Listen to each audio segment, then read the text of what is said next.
আজকে অনেকটা তৃপ্তি সহকারে পার্কে একটু হাঁটা। আসলে এর পিছনে উপরওয়ালার রহমত আর সহযোগিতায় অনেকটা না, মোটামুটি শাওনের একটা কৃতিত্ব।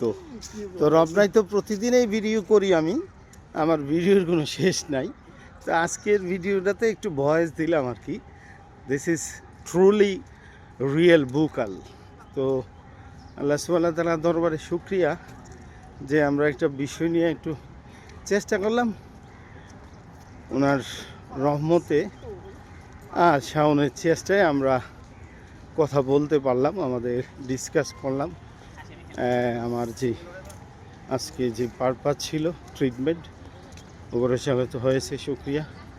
এই শুক্রিয়া স্বরূপ একটু আর কি পার্কের মধ্যে সাউন্ড সহ ভিডিও, যদিও ওদিনকেও দিছিলাম লেক টাউন ধানমন্ডি। এই যে সাউন্ড, একটু মাস্কটা খুলো সাউন্ড। সালাম। আপনারা যে কোনো জটিল রোগের ট্রিটমেন্টে শাওনকে ইন্ডিয়ায় ট্রিটমেন্ট করাইতে চাইলে বেঙ্গালুরে শাওনের শরণাপন্ন হবেন। আসসালামু আলাইকুম।